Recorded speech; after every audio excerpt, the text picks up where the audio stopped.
Rápido. Quantos continentes existem na Terra? Você provavelmente dirá 6 ou 7, dependendo da região em que aprendeu geografia. Mas, sinceramente, essa pergunta não tem mais uma resposta certa. Tecnicamente, sim, a Terra tem 6 ou 7 continentes. Mas nossos livros de geografia têm ignorado toda essa parte do mundo.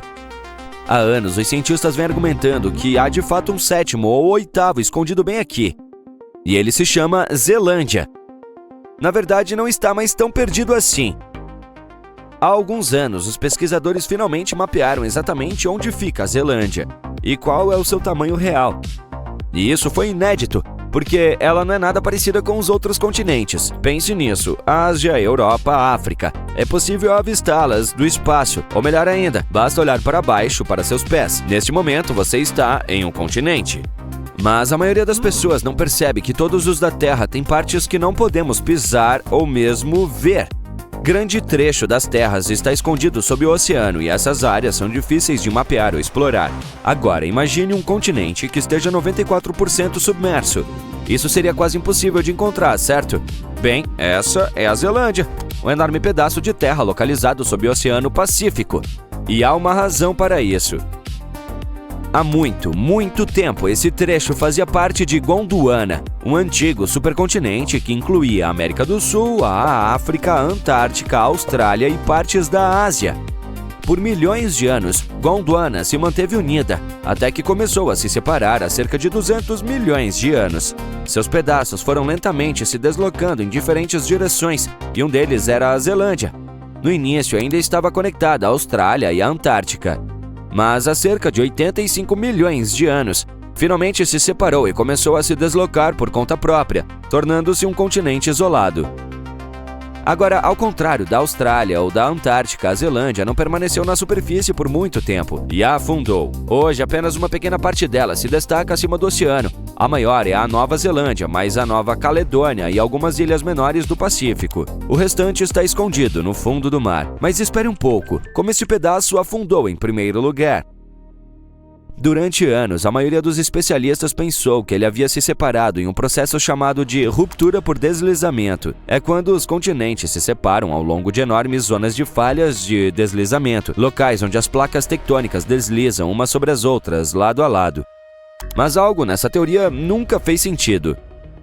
Após anos de pesquisa, os cientistas acham que finalmente desvendaram um mistério. Acontece que a crosta da Zelândia, ou a camada externa do continente, foi esticada. Sim, é isso mesmo. Em vez de deslizar para os lados como se pensava, a Terra estava na verdade se esticando e quebrando. É como puxar um pedaço de massa até que ela fique tão fina que finalmente se rasgue. Foi basicamente isso que aconteceu com a Zelândia. A Terra se esticou tanto que acabou se rompendo. E isso aconteceu porque as placas tectônicas sob ela estavam se afastando, afinando a crosta, que finalmente se rompeu.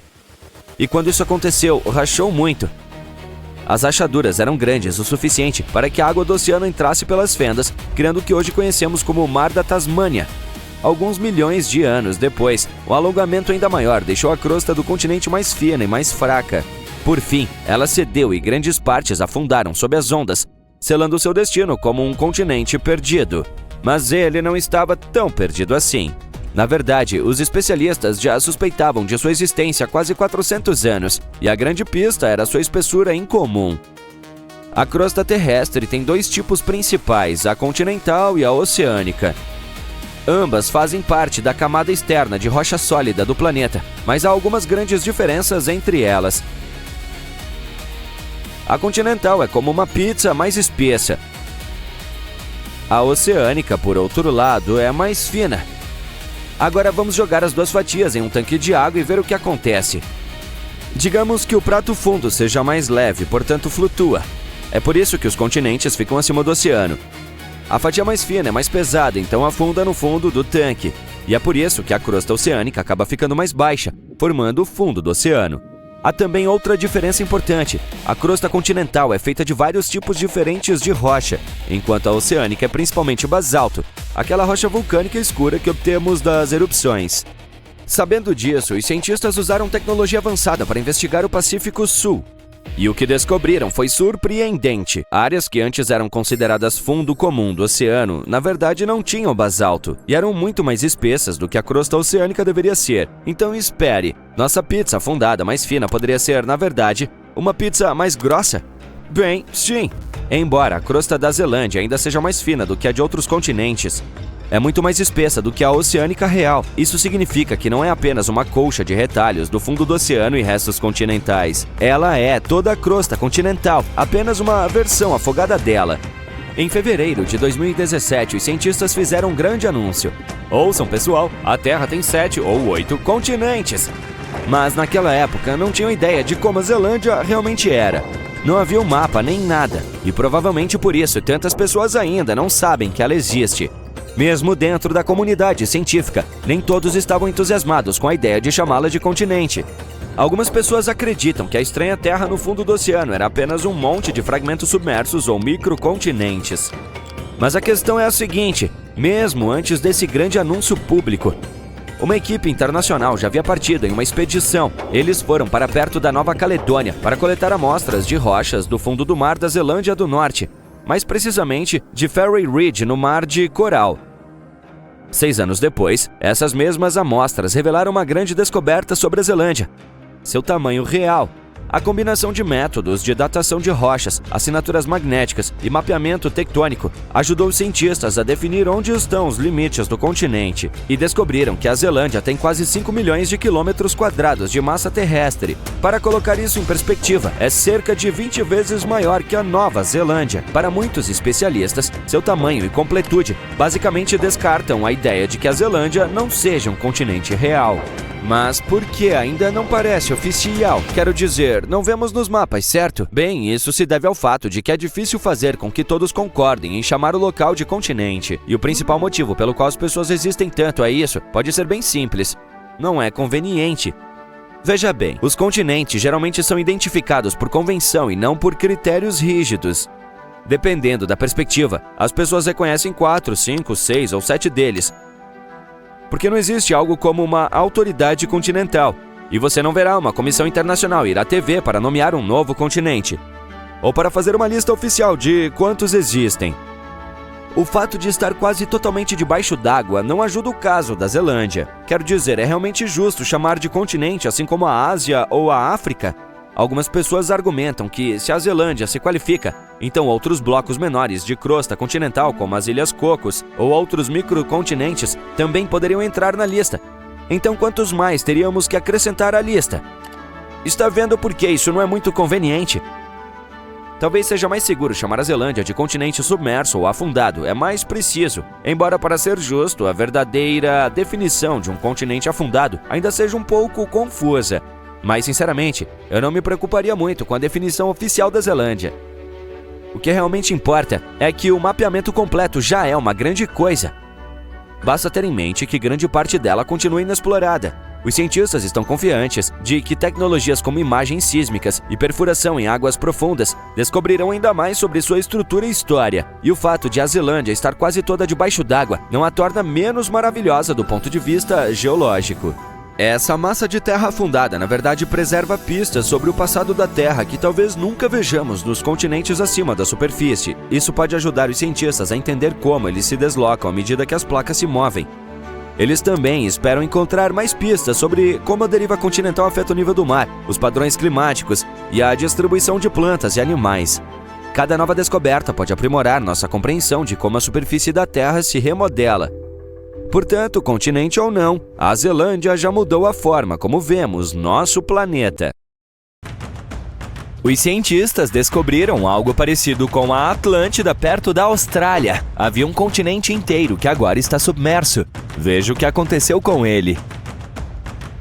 Há cerca de 70 mil anos, durante a última era glacial, havia uma enorme massa de terra chamada Sahul. Ela estava localizada no sudoeste do Oceano Pacífico. Esse antigo supercontinente uniu o que hoje conhecemos como Austrália, Nova Guiné, Tasmânia e as Ilhas Aru em um pedaço gigante de terra. Imagine exuberantes florestas tropicais cercadas por belas montanhas. As montanhas mais altas de Sahul estavam nas terras altas da Nova Guiné, com picos que atingiam mais de 3.900 200 metros. Esse belo lugar era o lar de uma variedade de animais únicos, a maioria dos quais eram criaturas com bolsas. Naquela época, porém, não eram apenas koalas e cangurus. Sahul estava repleto de diferentes tipos de pastores, escavadores, necrófagos e predadores. Era o lar de um enorme diprotodonte, um poderoso Thylacoleo caçador e um horripilante Megalania, uma criatura muito maior do que qualquer lagarto vivo atual. Era um lugar único porque o resto do mundo estava repleto de animais placentários na época, como lobos, elefantes e humanos. Em Sahul, os únicos mamíferos normais eram morcegos e roedores, mas nem todas as suas partes eram iguais. As regiões de Timor, Arafura e Carpentaria eram cobertas por savanas quentes e florestas secas. Parecia um pouco com a Austrália moderna, desertos de ar quente com matagal, estepe e florestas temperadas ao longo da costa leste.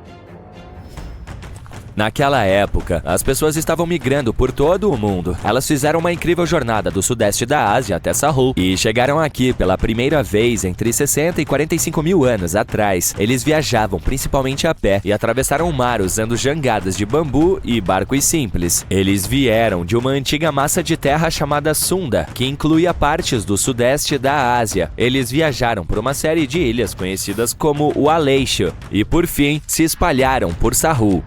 E não foi uma viagem pequena. Sahul era enorme, com cerca de 10,6 milhões de quilômetros quadrados. Isso é maior do que os Estados Unidos ou o Canadá. Ele se estendia desde o Equador até a parte sul da Nova Zelândia. Assim, eles chegaram ao que hoje é a Austrália e se tornaram o primeiro povo australiano. Os cientistas acreditam que Sahul tinha uma população de 500 mil de pessoas. Descobrimos pinturas rupestres que datam de cerca de 40 mil anos atrás. É uma cena de caça que mostra um anoa, ou búfalo em miniatura, enfrentando figuras de humanos e animais.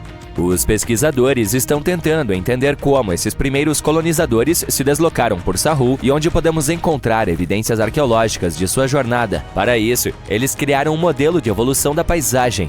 A simulação mostrou como Sahul mudou entre 75 mil e 35 mil anos atrás. Ela mostrou possíveis rotas de migração e sítios arqueológicos. Os seres humanos provavelmente viajaram ao longo das costas e dos rios.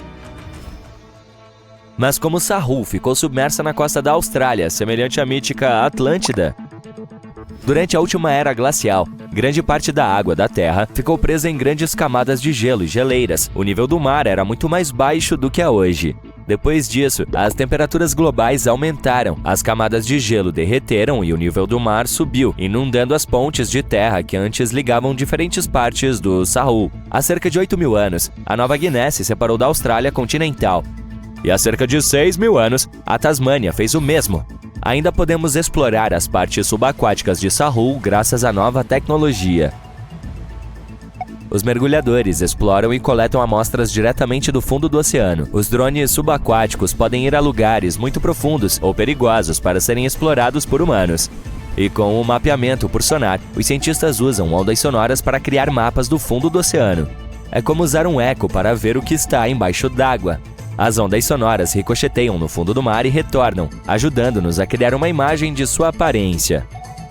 Em águas profundas, os arqueólogos encontraram ferramentas de pedra e outros artefatos. Eles também descobriram fósseis de animais como o Diprotodon e Thylacoleo. Ao estudar o terreno subaquático de Sahul, eles aprenderam sobre os antigos rios, lagos e litorais que existiam durante a Idade do Gelo. Mas Sahul não é o único continente subaquático. Mas Sahul não é a única joia escondida do Sudeste Asiático. Veja Sundaland, um lugar formado por Sumatra, Java, Bornéu e algumas outras ilhas. Esse lugar era enorme durante a Era Glacial, mas agora está quase totalmente submerso. Quase, mas não totalmente. As partes acima do oceano estão repletas de vida. Se você gosta de pássaros, dê uma olhada nesse lugar. Ele tem quase 1/5 das espécies de pássaros do mundo. Você pode observar pássaros coloridos como o gavião-águia de Java e o estorninho de Bali entre as florestas exuberantes. É também o lar de 1/4 das espécies de peixes da terra. As águas de Sundaland são um paraíso para a vida marinha. Até mesmo os animais mais exóticos, como os arouanas asiáticos. É também um tesouro de flores. É onde você pode encontrar a Rafflesia e a Titan Arum, as maiores flores do mundo. Isso a torna muito semelhante à Zelândia. A Zelândia é um pedaço de terra longo e estreito, com cerca de metade do tamanho da Austrália. Ela se separou da Antártica há cerca de 100 milhões de anos. Assim como o Sundaland, ela não é totalmente submersa. 7% dela fica acima do nível do mar.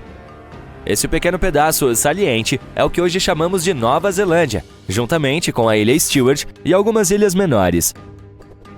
Esses pedaços são exuberantes e quentes. Esses repletos de vulcões, cadeias de montanhas, belos geysers naturais e fontes termais. A população local, Maori, usa essas fontes termais para cozinhar. As pessoas colocam milho, ovos e legumes em cestas e as colocam diretamente nas fontes termais. Às vezes, cozinham os alimentos em um forno de fossa usando pedras aquecidas. Outro mundo oculto é conhecido como Argolândia.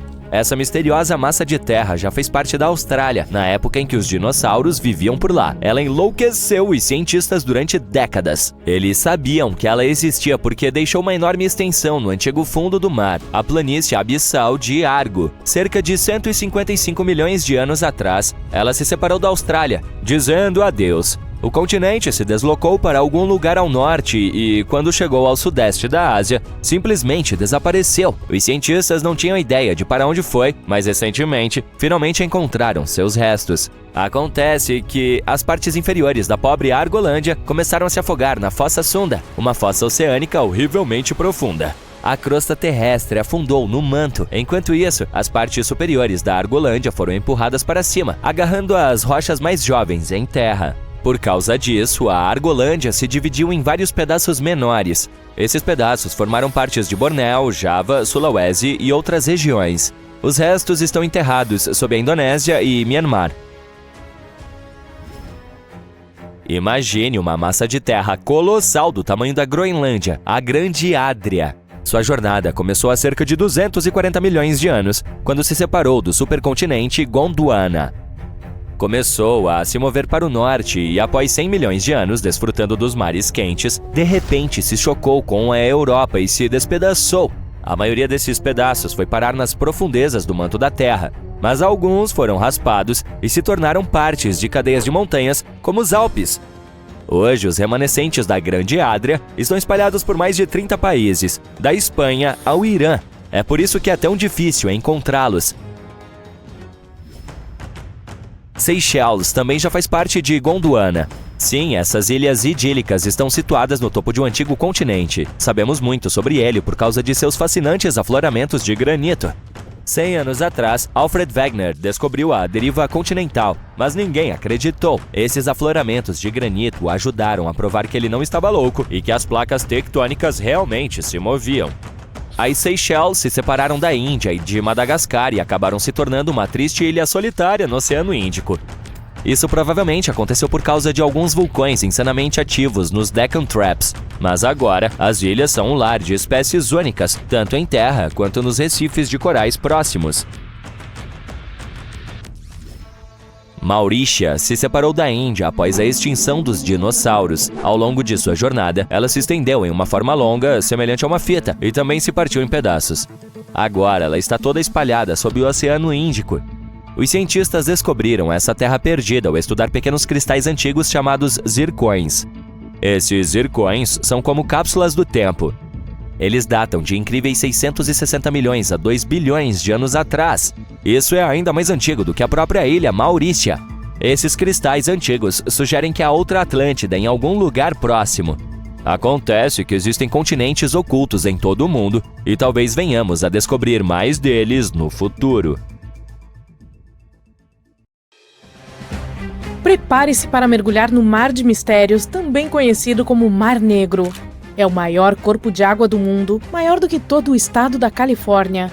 Possui dezenas de navios perdidos e alguns túneis subaquáticos secretos, e algumas pessoas acreditam que se trata de uma antiga pedreira que foi extraída em 6 estágios.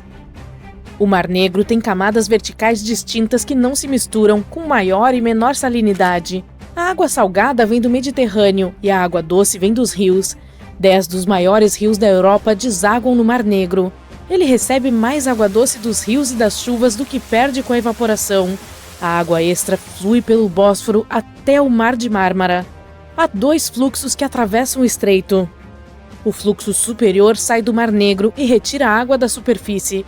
O fluxo inferior transporta a água salgada do Mediterrâneo para o Mar Negro. É por isso que as camadas superiores do Mar Negro são menos densas do que suas camadas inferiores mais salgadas. O oxigênio que vem da atmosfera e da fotossíntese permanece nas camadas superficiais. Tudo que está mais profundo do que cerca de 91 metros no centro e até 152 metros perto da borda não é adequado para a vida. Somente determinadas bactérias podem sobreviver nessas condições. Embora não haja ar nas profundezas do Mar Negro, a camada superior abriga cerca de 750 espécies de fitoplâncton. Ovos e larvas de peixes e invertebrados se resfriam nas regiões costeiras. Há também 180 espécies de peixes no Mar Negro, e algumas delas são valiosas, como o carapau, o cação e a espadilha. O nível da água do Mar Negro é sempre o mesmo porque não há marés altas ou baixas. Portanto, o mar é sempre calmo, tranquilo e sereno na superfície, mas ele tem uma característica surpreendente, um rio subaquático. Trata-se de uma corrente de água salgada que flui pelo Estreito de Bósforo e pelo fundo do mar. Essa incrível descoberta foi feita por cientistas da Universidade de Leeds e anunciada em 2010. É o primeiro rio submarino desse tipo já encontrado. O rio se forma porque a água salgada do mar Mediterrâneo transborda pelo Estreito de Bósforo para o Mar Negro, onde a água é muito menos salgada. A zona sem ar do mar é uma câmara de conservação ideal para o que está escondido em suas profundezas. O Mar Negro é como um tesouro para naufrágios e nós os descobrimos por acidente. Alguns arqueólogos marítimos estavam estudando os níveis do mar para ver a rapidez com que a água subia após a última era glacial e encontraram mais de 40 naufrágios até então desconhecidos como um bônus completo. Os pesquisadores usaram 2 veículos operados remotamente para explorar o fundo do mar e os destroços. Graças a eles, temos um vídeo e imagens tridimensionais detalhadas dos navios, que foram reunidas a partir de milhares de fotos de alta resolução. De acordo com o The New York Times, algumas das descobertas de destaque entre os 44 navios encontrados incluem um navio comercial medieval do século XIII ou XIV. Os membros da expedição apelidaram outro navio do Império Otomano de Flor do Mar Negro por seus belos entalhes em pétalas. A equipe também observou detalhes incomuns em outros navios, como cordas enroladas, marcas de cinzel, lemes e outros entalhes. Até o momento, eles não anunciaram nenhum plano para escavar os navios naufragados, mas os navios podem estar repletos de tesouros históricos, como livros, pergaminhos e documentos. Vale a pena tentar resgatá-los. A descoberta mais extraordinária no Mar Negro é o que os arqueólogos acreditam ser o mais antigo naufrágio intacto do mundo. Ele está sendo mantido intacto há mais de 2.400 anos. Essa antiga embarcação grega, com 23 metros de comprimento, foi encontrada com seu mastro, lemes e bancos de remo ainda no lugar, a mais de 1,6 quilômetros abaixo da superfície. Os pesquisadores acreditam que o navio era uma embarcação comercial como as retratadas na cerâmica grega antiga, como o Vaso da Sereia, no Museu Britânico. Este vaso, datado do mesmo período, mostra uma embarcação levando Odisseu para além das sereias. A equipe retirou um pequeno pedaço para a datação por carbono e os resultados confirmaram que se trata do mais antigo naufrágio intacto conhecido pela humanidade. O fato de ser tão elaborado e bem preservado merece uma salva de palmas para os construtores de navios do mundo antigo. Sem micróbios, vermes ou outras criaturas para corroer os destroços, não é de admirar que os navios estejam em condições quase perfeitas. Se o Titanic tivesse afundado nessas águas, nós o encontraríamos em um estado muito melhor agora, sem ser comido por micro-organismos subaquáticos desagradáveis. Há uma teoria interessante chamada hipótese do dilúvio do Mar Negro, que sugere que uma enorme inundação ocorreu há cerca de 7.500 anos. 2 geólogos, na década de 1990, sugeriram que no final da última era glacial, quando o clima da Terra estava esquentando, as camadas de gelo estavam derretendo e o nível do mar estava subindo, o Mar Negro era um lago de água doce muito menor. Ele era separado do Mar Mediterrâneo por uma represa natural no Estreito de Bósforo. Com o aumento do nível global do mar, o Mediterrâneo transbordou para a bacia do Mar Negro. Eles sugerem que o nível do mar subia 15 centímetros todos os dias, inundava os assentamentos costeiros e mudava o ambiente para sempre. Amostras do fundo do Mar Negro mostram uma mudança repentina de espécies de água doce para espécies marinhas por volta dessa época, o que significa que houve um rápido influxo de água salgada. Pesquisas subaquáticas também encontraram o que parecem ser antigas linhas costeiras e estruturas feitas pelo homem. Portanto, as pessoas viviam em áreas agora submersas pelo Mar Negro. Além disso, a época desse dilúvio coincide com os padrões conhecidos de migração humana para a Europa, Ásia e África. Eles também dizem que esse dilúvio poderia ser o terrível dilúvio da história da Arca de Noé. Os críticos da teoria do dilúvio dizem que as evidências não são tão simples quanto parecem. Alguns acham que a transição da água doce para a água salgada no Mar Negro foi mais gradual do que um dilúvio repentino. Eles também estão discutindo se as pessoas deixaram os assentamentos antes de eles ficarem submersos ou como resultado disso. Uma antiga crônica que existe há cerca de um século diz que há 2 túneis subterrâneos que começam no que hoje é a Romênia e a Bulgária e se estendem por todo o caminho sob o Mar Negro até a Turquia. Antigamente, os camponeses usavam esses túneis para transportar seus rebanhos de ovelhas para o Império Otomano e para os países da Península da Ásia Menor. Quem construiu esses túneis e por que eles correm sob o mar é um completo mistério. Em algum momento, as entradas para esses túneis foram fechadas para a segurança nacional e estavam sob forte vigilância. As forças de segurança sabiam tudo sobre esses enormes túneis e os mantinham fora de alcance. Na década de 1980, um grupo de pessoas que trabalhava no canal Danúbio-Mar Negro encontrou acidentalmente outra entrada para esses túneis misteriosos. Essa entrada ficava em um cemitério em uma cidade da Romênia. Os trabalhadores do canal o usavam regularmente para atravessar para a Bulgária. Outra coisa interessante sobre esses 2 túneis é que algumas pessoas acham que eles foram construídos há milhares de anos. Se você tentar cavar um túnel sob o mar, saberá como é complicado, mesmo agora, com toda a tecnologia que temos. Portanto, se os túneis são realmente tão antigos, quem os construiu era muito avançado para a época. Há uma lenda urbana que diz que o Mar Negro tem sua própria versão do Triângulo das Bermudas. Os pescadores descrevem um redemoinho selvagem que aparece do nada e arrasta bandos inteiros de pássaros, navios e até mesmo pequenas ilhas para o fundo do mar. E certa vez, as coisas ficaram ainda mais selvagens com um navio que desapareceu em condições estranhas em 1944. Foi durante o dia e uma névoa negra com brilhos verdes cintilantes de repente cercou o navio. Ninguém nunca mais a viu, e ninguém sabe ao certo se essa história é verdadeira, mas ela certamente acrescenta um toque assustador aos mistérios do Mar Negro. Quando se pensa na Noruega, as coisas que vêm à mente são o sol que nunca se põe no verão, a natureza inacreditável, o fato de ser um dos países mais felizes do mundo e até mesmo os ursos brancos que vagam livremente na natureza. Imagino que eles também sejam felizes. Já está planejando sua viagem para esse país dos sonhos? Bem, não se apresse, você terá que rever seu orçamento. O combustível lá é de 10 a 15% mais caro do que em outros países da Europa Ocidental. Uma refeição em um café custará pelo menos $30 por pessoa. Além disso, considere-se sortudo se conseguir encontrar um hotel a $100 por noite.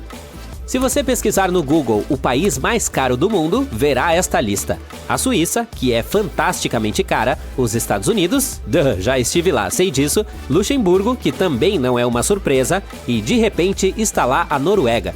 Para que você saiba, uma família de 4 pessoas precisaria de mais de $4.000 por mês para viver no país, e isso nem inclui o aluguel. Especialistas dizem que a Noruega é cerca de 7% mais cara que os Estados Unidos. No entanto, é um país um pouco estranho. Normalmente, as nações mais ricas têm moedas nacionais mais fortes que o dólar americano. Veja os francos suíços, por exemplo, ou o dinar kuwaitiano, que é literalmente o carro-chefe quando se trata de moedas. Por exemplo, um dinar kuwaitiano pode lhe render $3,25 americanos. Agora, é aqui que vem o descompasso. A coroa norueguesa é considerada a moeda mais fraca do Ocidente. Por quê?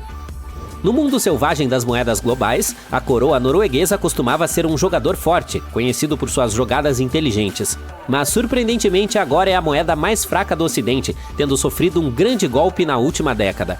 Ela teve uma forte queda em relação ao dólar americano e ao euro, causando preocupação para os bancos centrais e para os investidores de todo o mundo.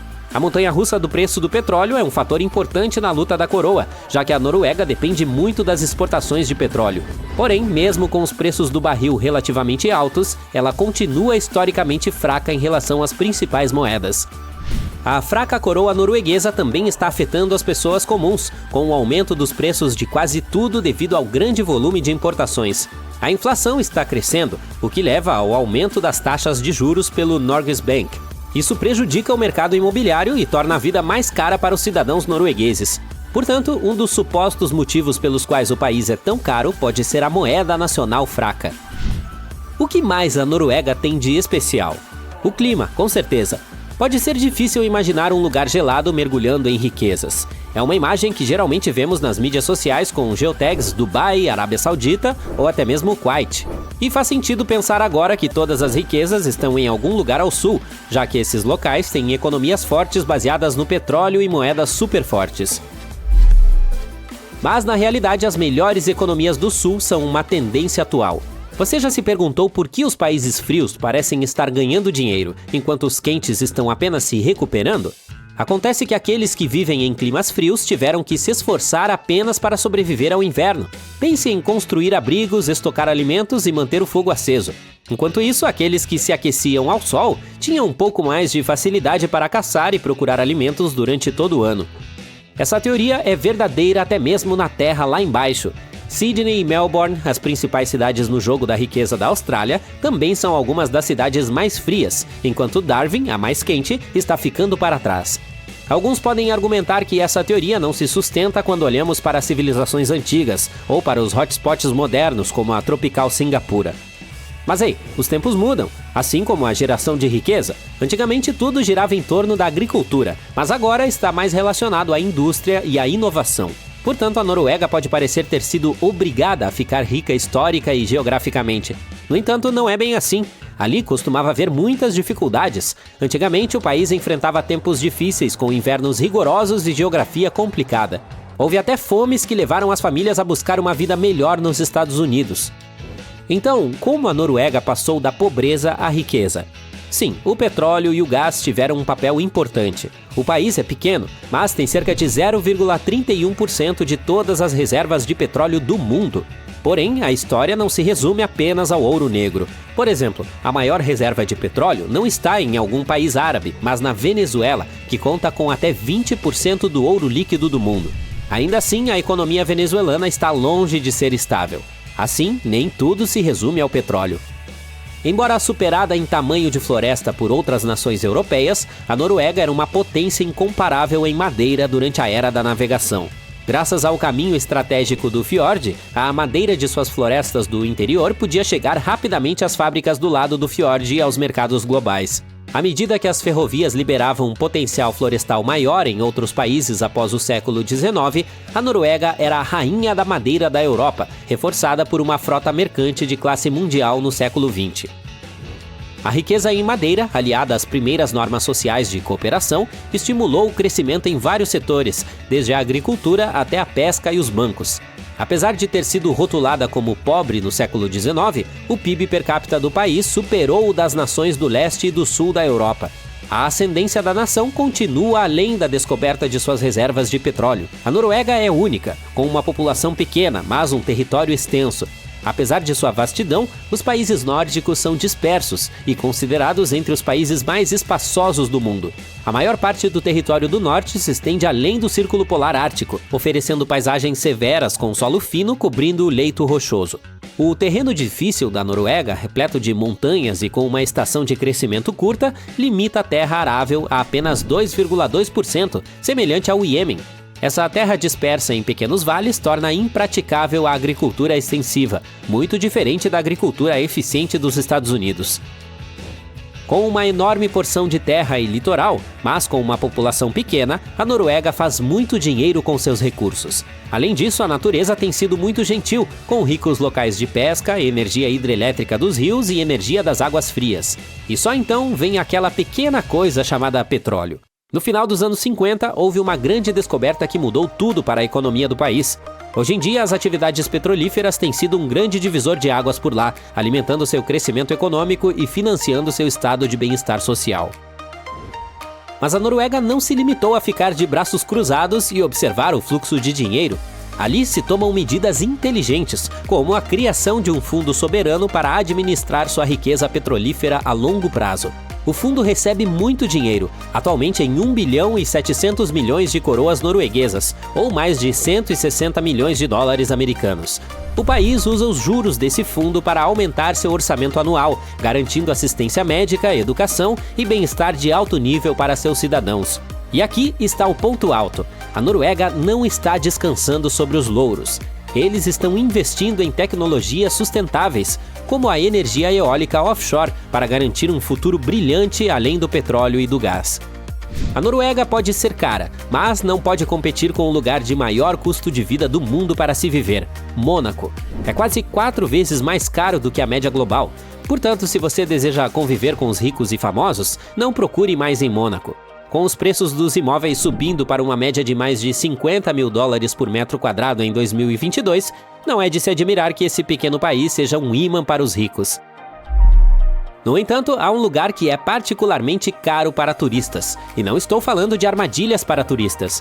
Nem Oslo, nem Mônaco conseguem superar os preços em... Tire um segundo para dar seu palpite.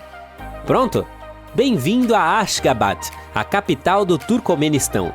Uma jarra de leite custa incríveis 15 dólares americanos, enquanto um plano padrão de assinatura de internet sai por 186 dólares americanos por mês. Acalme-se, você não é pobre, é apenas um problema econômico. O motivo desses preços é simples. A taxa de câmbio da moeda nacional do Turcomenistão em relação ao dólar é fixa e nunca muda. Um dólar equivale a 3,5 manates, e tem sido assim desde 2015. Os preços locais na moeda local aumentam devido à inflação, o que faz com que não sejam proporcionais aos preços em dólares.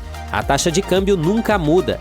Assim, para quem mora lá, esses preços não parecem ser extraordinários, mas para quem vai com dólares, a viagem sairá cara. As noites podem durar 24 horas, as ruas não têm nomes e alguns dizem que há mais ursos polares do que humanos. Os gatos também são proibidos, e se você conseguir chegar ali, terá de tirar os sapatos ao entrar em um restaurante ou museu. Svalbard é um grupo de ilhas norueguesas que fica nas profundezas geladas do Ártico e um dos lugares mais próximos do Polo Norte em que as pessoas podem viver. A visita requer muito planejamento com antecedência. São necessários um visto, roupas para o clima extremamente frio e um especialista local experiente para guiá-lo pela natureza selvagem. Por que não há gatos?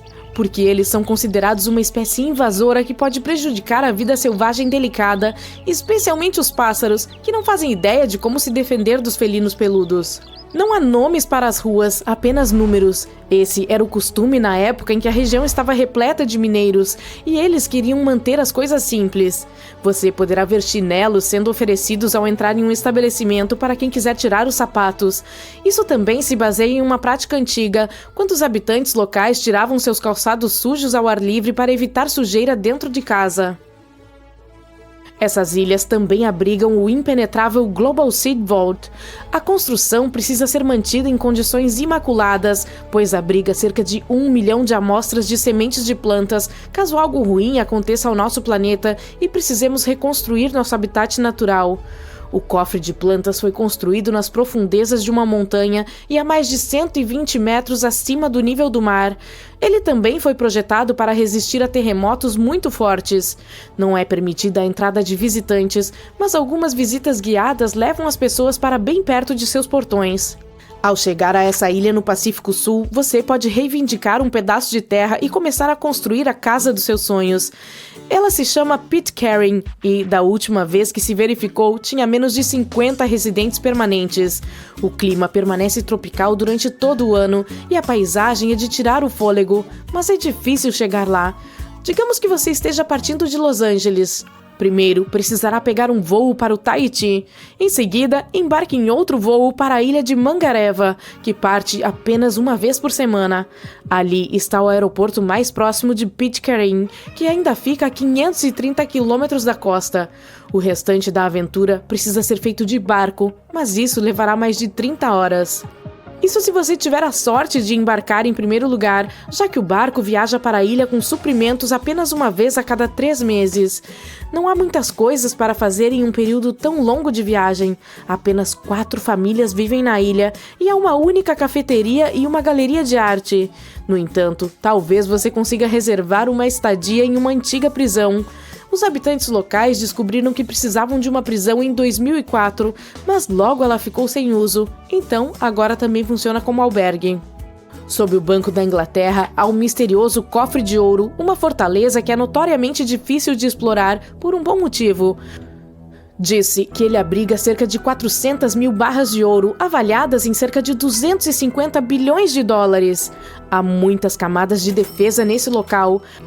Vigilância tecnológica complexa, portas pesadas com mais de 3 toneladas, guardas que ficam em alerta 24 horas por dia, 7 dias por semana, e as pouquíssimas pessoas autorizadas a passar pelos portões usam coisas como reconhecimento de voz para abrir.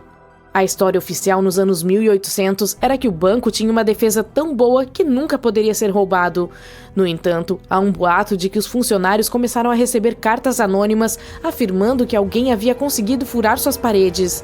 Eles deram de ombros até que se encontraram cara a cara com o culpado, um sorrateiro trabalhador do esgoto. Ele se esgueirou por baixo do piso do cofre, alegando que havia entrado depois de descobrir um dreno antigo durante os reparos. Um homem honesto, o trabalhador do esgoto nunca tocou em 1 centavo. Para sua surpresa, ele não foi punido por ter entrado.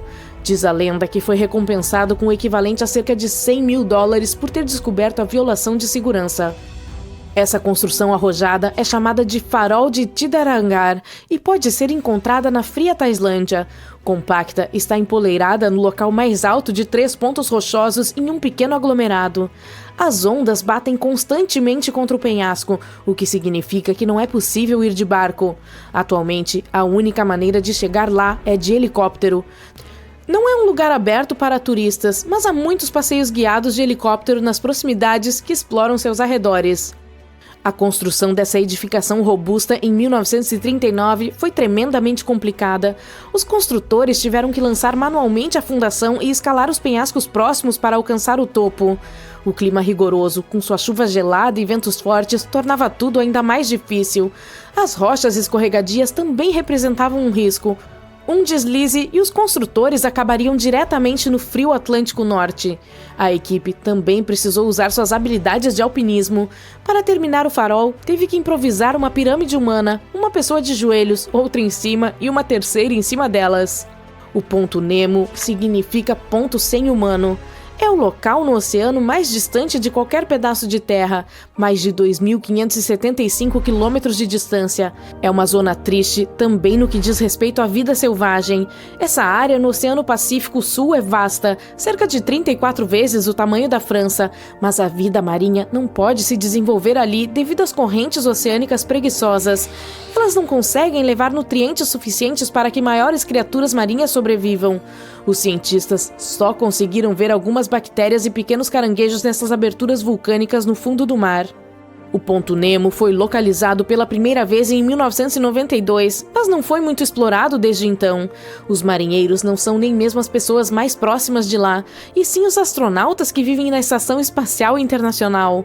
Como a maior parte do local é estéril, os astronautas costumam usá-lo em seus projetos de exploração. Quando as naves espaciais estão prontas para se aposentar, é lá que descansam. É o melhor lugar para evitar danos à Terra, fazendo com que os dispositivos mergulhem no Pacífico. Com o passar dos anos, o ponto Nemo se tornou uma área de descanso para todos os tipos de máquinas espaciais, mais de 250 delas. Em 1997, o ponto Nemo também virou fonte de um som incomum ouvido por cientistas marinhos, chamado de bloop. Embora as pessoas estivessem inicialmente empolgadas em associar o estranho ruído a alguma criatura oceânica perigosa e desconhecida, logo se descobriu que era produzido por um terremoto submarino. As pessoas podem passar pelo ponto Nemo? Não tão cedo. A localização exata de lá surgiu a partir do cálculo de um software especial para resolver o desafio do nado mais longo. O objetivo era conhecer o ponto no oceano global onde, se alguém caísse de um navio, estaria mais distante de qualquer terra em todas as direções. É possível que ninguém tenha passado por essas coordenadas exatas. Não se sabe de nenhuma embarcação comercial ou turística que tenha passado por ali.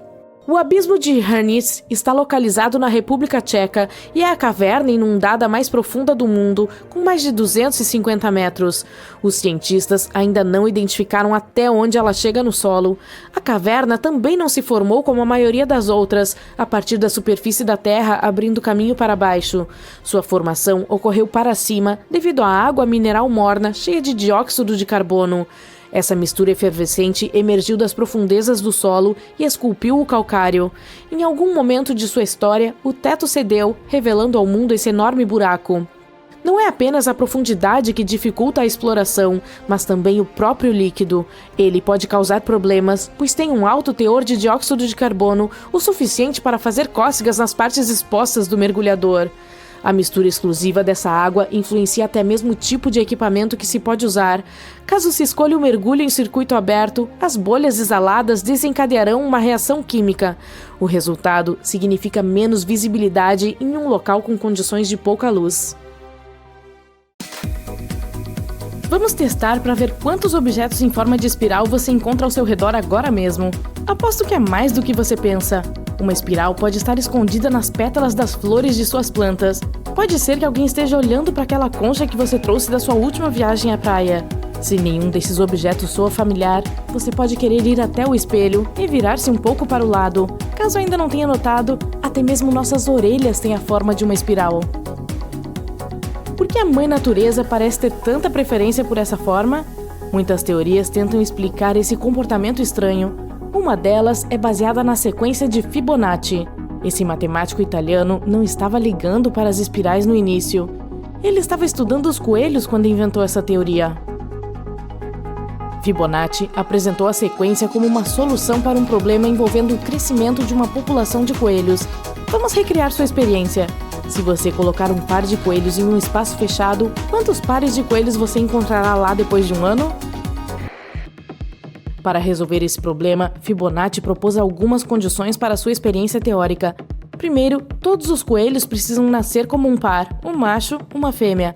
Além disso, os coelhos podem começar a se reproduzir após um mês. Mais ainda, cada par de coelhos produz um par de filhotes a cada mês. E por último, nenhum dos coelhos bate as botas até o final do ano. Usando essas suposições, Fibonacci notou a seguinte sequência: 1, 2, 3, 5, 8, 13, 21, 34, 55, 89, 144 e assim por diante. Os dois primeiros números da sequência, 1 e 1, representam o par inicial de coelhos. O próximo número, 2, representa o número de pares de coelhos após o primeiro mês. Um par dos coelhos iniciais, mais um par de crias. O quarto número, 3, representa o número de pares após o segundo mês, 2 pares dos coelhos iniciais, mais um par de crias. E assim por diante. Ele logo percebeu que sua série era feita de números que são sempre a soma dos 2 números anteriores. Muitos outros matemáticos analisaram essa sequência ao longo dos anos. Eles logo se surpreenderam ao descobrir que esse sistema foi encontrado em muitas estruturas naturais, como a disposição das folhas em um caule e das sementes em um girassol. Se você não entende por que funciona assim, então pegue um pedaço de papel e uma caneta. Juntos, vamos tentar desenhar a espiral de Fibonacci. Você terá que começar com um pequeno círculo no centro de sua página e depois desenhar círculos maiores ao redor, sem levantar a caneta do papel, usando os números da sequência de Fibonacci. Por exemplo, o primeiro círculo tem 0 unidade de largura, o segundo círculo tem 1 unidade de largura, o terceiro tem 1 unidade de largura, e assim por diante. À medida que você vai adicionando mais círculos, eles se encaixarão perfeitamente para formar uma espiral. A espiral fica cada vez maior, mas segue sempre o mesmo padrão baseado na sequência de Fibonacci. Outro famoso espiralista foi um homem chamado James Bell Pettigrew. Ele era um naturalista escocês que ficou fascinado pelo mistério da forma em espiral que ele notou em quase todos os lugares da natureza. Ele estudou esse assunto em todas as escalas, desde nebulosas gigantes no espaço até moléculas minúsculas. Apesar de suas pesquisas, ele não conseguiu descobrir de onde veio a espiral. Ele tinha certeza de que não poderia ser apenas uma coisa física e acreditava que os órgãos das plantas e dos animais não só têm a forma de espirais, mas também funcionam de forma espiralada. No centro do trabalho de toda uma vida sobre essa forma única estava o coração humano. Pettigrew acreditava que a estrutura espiral do coração era o mistério de todos os mistérios.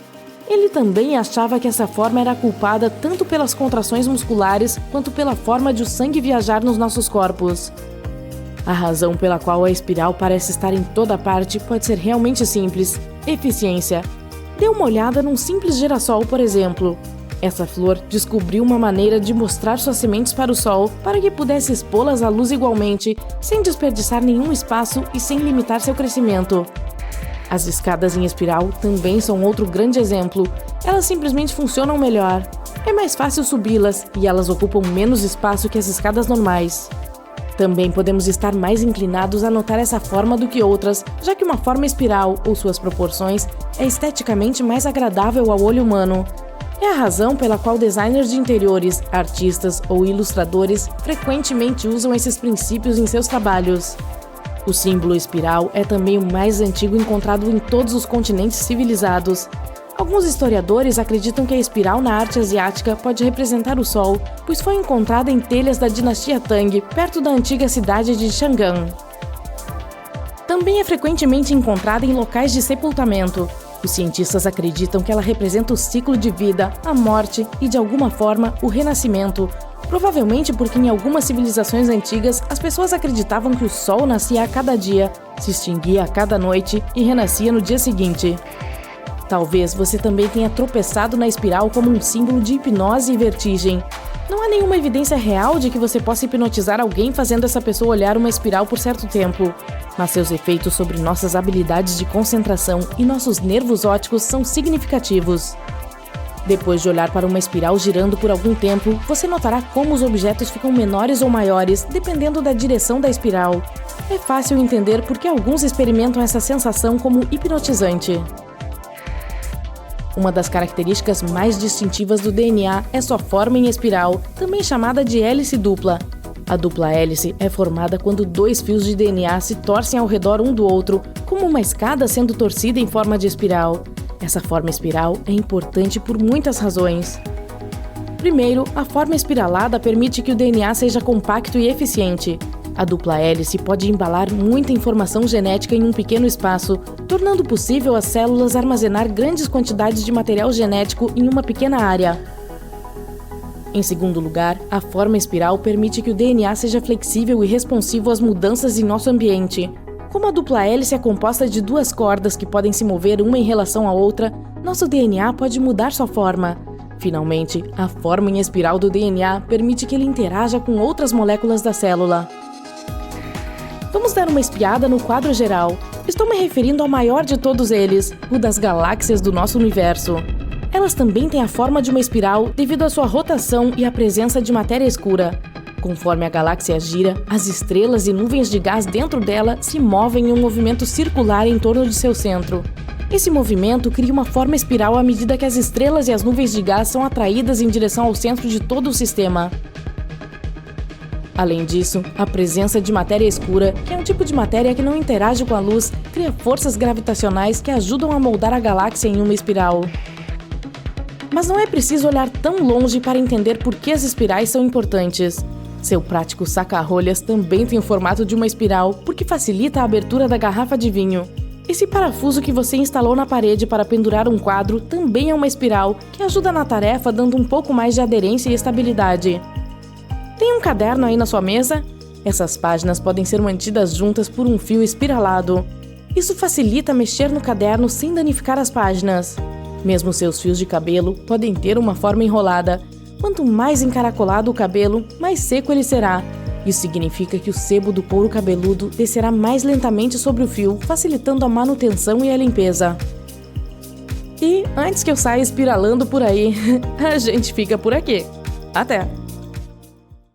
E aí, sentindo aquela ansiedade na hora de pousar? Não precisa se preocupar, mesmo que você aterrisse em um lugar tão peculiar como o Butão. O que acontece é que o terreno ali é tão extremo que torna a aterrissagem super complicada.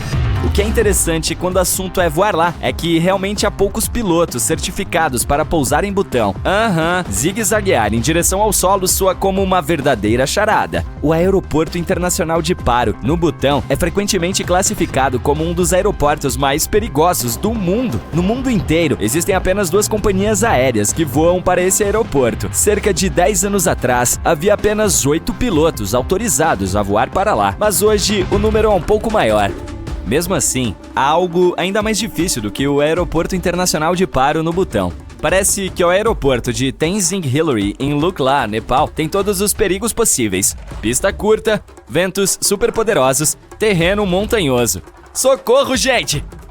A pista tem apenas 520 metros de comprimento. Só pra gente comparar, uma pista regular na maioria dos aeroportos tem cerca de 3.000 metros de comprimento ou até mais. Muitos aeroportos têm tapetes em suas áreas de embarque. Isso geralmente vem com outros benefícios: tetos baixos, assentos confortáveis e iluminação agradável e natural. É desnecessário dizer que toda essa decoração custa um belo dinheiro aos aeroportos e os tapetes não são tão fáceis de limpar quanto os pisos. Mas o fundamental aqui é que eles criam uma sensação de aconchego para os passageiros que esperam seu voo, fazendo-os ficarem mais relaxados. Bom, desculpe quebrar a magia pra você, mas as coisas não são assim só pra fazer você se sentir bem. De acordo com pesquisas, os passageiros calmos têm cerca de 7 a 10% mais chances de ir às vitrines e comprar algo. Portanto, ao investir no conforto dos passageiros, é provável que os aeroportos aumentem sua própria renda. Olha só, quanto a gastar dinheiro no aeroporto, existe um nome para os primeiros 60 minutos que se passam após o seu check-in. É a hora de ouro, que se refere ao tempo durante o qual os passageiros gastam estatisticamente mais dinheiro nas lojas e no duty free. Ter poltronas mais confortáveis nessas áreas bem em frente às lojas é um truque inteligente para atrair pessoas às compras. Vamos admitir que se sentar em uma cadeira confortável enquanto olha uma vitrine pode ser tentador. E isso é exatamente o que os aeroportos querem que você sinta. Você sabe como funciona. Você chega ao controle de segurança e, de repente, na sua bagagem de mão tem algo proibido e você não pode embarcar com isso. Adeus, garrafa d'água. Na verdade, você pode enviá-la para qualquer endereço dentro do país. Quanto à bagagem não reclamada, ela é normalmente armazenada por cerca de 60 dias. As coisas retiradas pela segurança e não reclamadas também podem ser vendidas em leilões especiais e são entregues em todo o mundo. A maioria dos aeroportos tem especialistas específicos chamados profilers. Essas pessoas praticam o que é chamado de spot, ou triagem de passageiros por técnica de observação. Eles analisam cuidadosamente expressões faciais, gestos e comportamentos para detectar pessoas suspeitas. O trabalho deles é perceber os sinais não verbais de ansiedade, como pessoas lambendo os lábios, inquietas ou olhando muito ao redor. Se um profiler notar uma pessoa agindo de forma estranha, pode convidá-la para uma inspeção. Nesse momento, o agente conversa com essa pessoa para tentar saber mais sobre ela. O profiler trabalha tanto nos terminais principais como no controle de passaportes. A pergunta típica que ele faz é: qual é o objetivo da sua visita? Em seguida, verifica a reação da pessoa a essa pergunta. Por mais reservado que seja um passageiro, se ele tiver algo a esconder, os oficiais descobrirão graças a indícios mínimos no comportamento da pessoa. Você chega ao aeroporto já sonhando com algumas semanas longe do trabalho e de todos os seus problemas diários. Aí estaciona seu carro e descobre que vai custar uma pequena fortuna deixá-lo no aeroporto. Por que tão caro?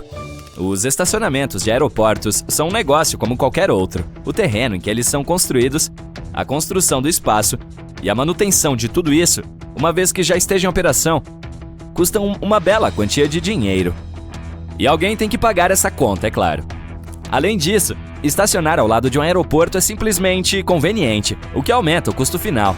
Se você não estiver pronto para liberar essa graninha e desfrutar desse conforto extra, é melhor pegar um táxi ou pedir a um amigo para levá-lo. Os contrails, essas trilhas brancas que os aviões muitas vezes deixam para trás em altitudes elevadas, são facilmente confundidos com fumaça de motor, mas a maioria não passa de vapor de água. Durante um voo, a umidade no ar se acumula nos motores antes de ser ventilada. O ar quente e úmido que deixa os motores se mistura com o ar frio e seco encontrado em altas altitudes. resultando em longas linhas finas de vapor. A umidade determina quando os contrails se formam e por quanto tempo eles permanecem visíveis. Se já estiver úmido lá em cima, então há mais água e o contrail é mais proeminente. E se estiver frio, as gotículas podem se transformar em gelo, ficando para trás por muito mais tempo. Pode parecer estranho que a tripulação de voo se preocupe com as cortinas das janelas, checando se elas estão abertas ou fechadas. A principal razão é garantir que os olhos dos passageiros se ajustem à luz externa.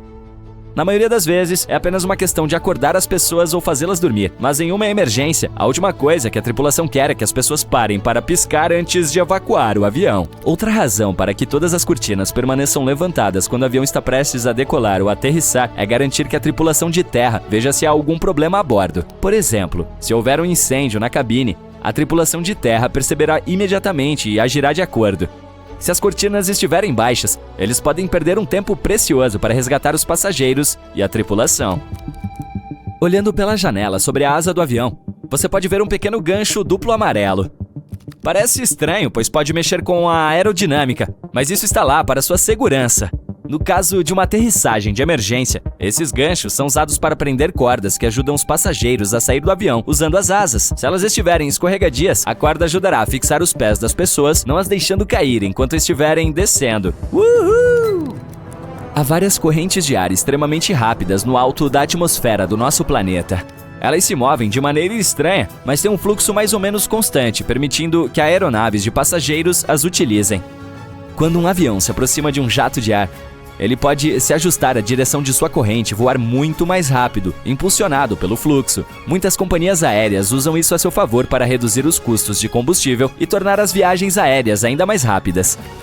As nuvens, especialmente as thunderheads, podem indicar que uma área de turbulência está à frente, mas às vezes uma turbulência ocorre quando um avião cai alguns metros e começa a tremer sem qualquer aviso. É a zona de céu claro, que acontece quando dois corpos de ar colidem a velocidades muito altas. Isso é absolutamente invisível, de modo que os pilotos não podem prever.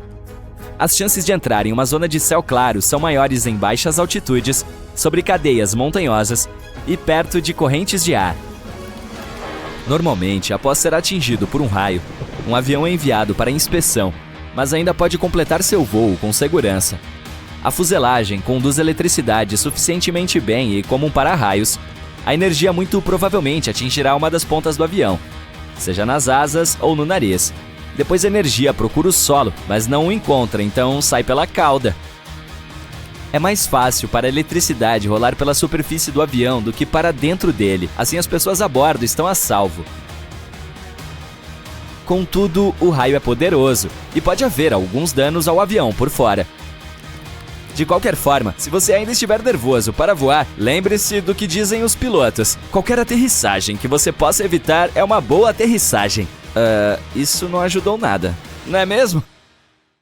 Um andarilho caminhando por um deserto sente o sol escaldante como nunca antes. Você pode vê-lo de longe graças às suas roupas brilhantes. Seu capuz longo é coberto com papel alumínio que reflete a luz do sol e o protege do calor. O chão é tão quente que as solas dos sapatos podem derreter. É por isso que as botas do andarilho são cobertas com material resistente ao calor. Um céu sem nuvens, terra estéril e calor. Mas o andarilho não está no deserto. Ele está andando no fundo do oceano. Ele não sabe por que isso aconteceu, mas todos os oceanos da Terra secaram. Isso aconteceu quase que instantaneamente, e mesmo as maiores mentes do mundo não sabem por quê. O andarilho sabe apenas uma coisa. Quando isso aconteceu, sua família estava do outro lado do oceano. Por vários meses, ele tem viajado por essa terra sem vida, e ele não vai parar até encontrar a sua família. A paisagem ao redor é espetacular. As pessoas finalmente descobriram os segredos das profundezas do oceano. O fundo do mar consiste em enormes cadeias de montanhas e vulcões. Eles adormeceram para sempre depois que a água desapareceu. Além disso, existem enormes trincheiras que levam às profundezas inexploradas do planeta. Foi preciso construir pontes para cruzar as enormes rachaduras no solo. Mas a maior parte do fundo do oceano é de planícies, sem limites, sem vida, sem misericórdia. O andarilho está atravessando um enorme desfiladeiro. Uma vez, ele fervilhava com vida marinha. O homem coloca uma máscara de gás, mas não por causa de uma tempestade de areia. Muitos peixes e outros habitantes marinhos viviam nesses desfiladeiros. Agora, tudo o que resta é um cheiro terrível. O andarilho passa por enormes esqueletos de baleias. Entre eles, ele percebe barracas sujas. As pessoas estão se escondendo lá do calor. A temperatura na área é muito mais alta do que no deserto do Saara. Uma das principais funções do oceano era distribuir o calor por todo o planeta. O Sol emite calor e radiação. O oceano absorvia essa energia. Muitas correntes eram quentes e carregavam esse calor ao redor do mundo. A água esquentava no Equador, depois evaporava e se transformava em nuvens. Quando o ar quente subia, puxava o ar mais frio de baixo. Isso permitia que a energia fosse distribuída uniformemente. Em palavras simples, o oceano esfriava os lugares quentes e levava calor aos frios. Agora não há nada disso. Todos os dias, o sol queima o Equador e seca o resto do planeta. O andarilho não chega perto das barracas. Ele está carregando o tesouro mais valioso do mundo e não quer que as pessoas o percebam. Os habitantes da Terra estão apenas tentando sobreviver. E muitos se esqueceram de algo como a moralidade. Felizmente, o andarilho ainda se lembra. Os pensamentos na família o ajudam a permanecer uma boa pessoa. Às vezes, isso complica sua vida. Como agora, por exemplo. Ao longe, ele vê uma jovem. Ela não parece bem. Não há ninguém por perto e o andarilho decide ajudá-la. De sua mochila, ele tira uma coisa que vale mais do que todo o ouro do planeta. Uma garrafa de água. A garota toma alguns goles, mas em vez de agradecer ao andarilho, ela começa a gritar. É uma armadilha. Seus cúmplices aparecem de lados diferentes. São saqueadores. Eles vão levar tudo. O andarilho foge. Ele não come há vários dias e suas forças estão acabando. Ele não conseguirá continuar por muito mais tempo. Os saqueadores estão se aproximando dele. O andarilho joga a garrafa. Seus perseguidores correm para pegar a água como loucos. Eles se esquecem do homem e lutam entre si pela garrafa. As chances de sobrevivência do andarilho diminuíram bastante. Ele poderia fazer essa garrafa durar pelo menos vários dias.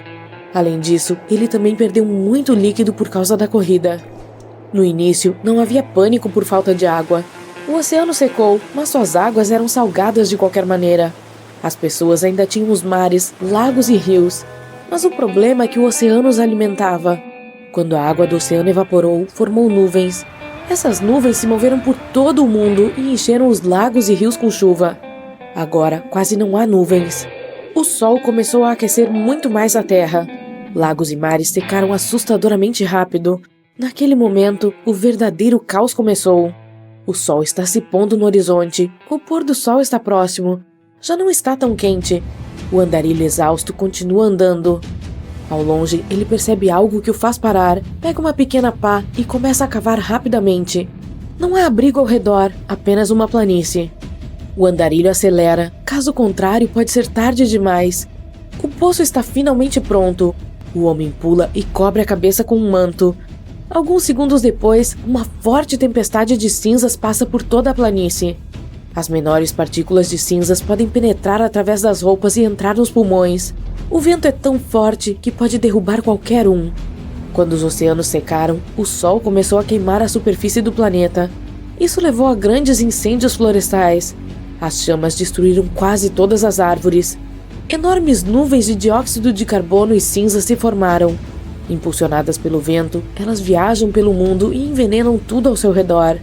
O andarilho está encolhido no poço enquanto um terrível furacão passa por cima de sua cabeça. Ele pensa na família e adormece lentamente. O frio o acorda. O ar frio o gela até os ossos. Agora já é noite. O andarilho sai do poço e se encontra sob estrelas brilhantes. Assim que a água secou, quase todas as nuvens desapareceram. As fábricas pararam de funcionar. Os carros deixaram de emitir dióxido de carbono. Graças a isso, os cometas e as estrelas mais distantes podem ser vistos no céu. O andarilho já os viu 1000 vezes, mas ainda não está acostumado com essa imagem de tirar o fôlego. É como se estivesse olhando para o céu através de um telescópio. Uma rajada de vento gelado traz o andarilho de volta à realidade. Ele não sobreviverá à noite se não encontrar um lugar mais quente. Antes, as noites eram mais quentes graças à energia do oceano. Agora, assim que o sol se põe, as temperaturas caem drasticamente. O andarilho precisa se mover para se manter aquecido. Ele começa a andar mais rápido. Logo, percebe algumas luzes à distância. Provavelmente são outros saqueadores. O andarilho vai mais para dentro do vale. As estrelas e a lua iluminam seu caminho. Infelizmente, ele está ficando sem energia e tira uma barrinha de proteína do bolso. Mas ele precisa de pelo menos um pouco de água para comê-la. Para digerir os alimentos, seu corpo precisa de líquido. Se o andarilho comer a barrinha, ficará com mais sede. Ele não consegue andar e cai no chão. Então, verifica os bolsos e encontra um pequeno tablete de querosene. Ele o acende com um palito de fósforo. Uma pequena chama o protege do frio. Para se distrair da sede, o andarilho pega um velho MP3 player que carregava durante o dia usando os painéis solares da sua mochila. O homem coloca os fones de ouvido. A música clássica o acalma. Ele está deitado no chão ao lado do tablete em chamas. Ele precisa ganhar forças para continuar sua jornada amanhã. É de manhã. Em 1 hora, o sol começará a queimar o chão novamente. É fundamental encontrar água enquanto ainda tem algum tempo. O andarilho inspeciona a área e percebe um ponto onde o solo é mais escuro. Anteriormente, ele trabalhava como agrimensor. Ele dá alguns passos e toca o chão. Parece fresco. Há uma nascente subterrânea aqui. Ele começa a cavar. O chão está ficando molhado. A água começa a brotar do solo. O andarilho enche suas garrafas vazias. As coisas não parecem tão ruins. Está ficando um pouco mais difícil respirar a cada novo dia. No passado, o fitoplâncton e as algas produziam até 70% de todo o oxigênio do planeta, mas não mais. Vários dias se passaram. O andarilho fica sem água e comida novamente. Felizmente, não por muito tempo. Ele agora está andando entre enormes navios afundados. Ele vê porta-aviões modernos, transatlânticos e até antigos barcos piratas. Ao longe, ele avista enormes montanhas. Os topos dessas rochas são o que costumava ser chamado de costa. O fundo do oceano está acabando. Os pensamentos sobre se encontrar com a família lhe dão mais força. O homem chega ao topo e se encontra no meio de uma cidade em ruínas. Ela está vazia. Para onde foram todas as pessoas? Onde está minha família agora? O andarilho se pergunta. O homem caminha pelas ruas abandonadas e encontra um senhor de idade. Ele diz que quase todas as pessoas que moravam aqui deixaram a cidade e foram para a Antártica. O andarilho tem um novo objetivo. Ele vai chegar ao continente gelado, seja o que for. Ele vai reencontrar sua família.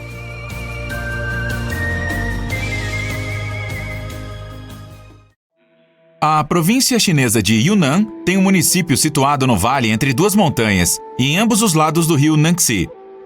E a cidade se estende para muito longe. É considerada a mais estreita do mundo.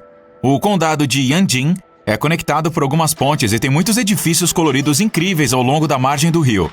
Nos níveis mais altos, um pouco afastados do rio, há muitas lojas e restaurantes colados lado a lado, tradicionais e modernos.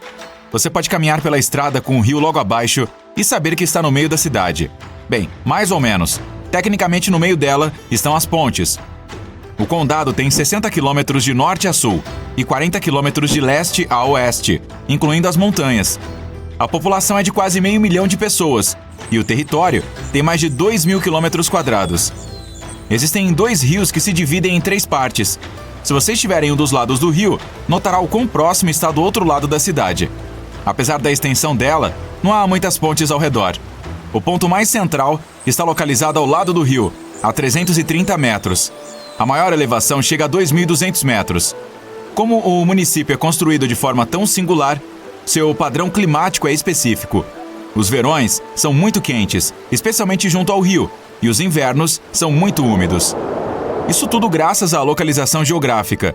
A cidade tem 30 metros na sua parte mais fina e 300 metros na parte mais larga. Para colocar isso em perspectiva, a parte mais estreita é menor que uma piscina olímpica e a mais larga equivale a cerca de 6 delas. É quase impossível de se perder na cidade, mas ainda assim há um sistema ferroviário para transportar as pessoas para fora dela e de uma ponta a outra. Ele fica um pouco acima do rio, em direção às montanhas, e passa por um pequeno túnel em uma delas. É possível apreciar algumas vistas incríveis enquanto se relaxa em um passeio suave de trem.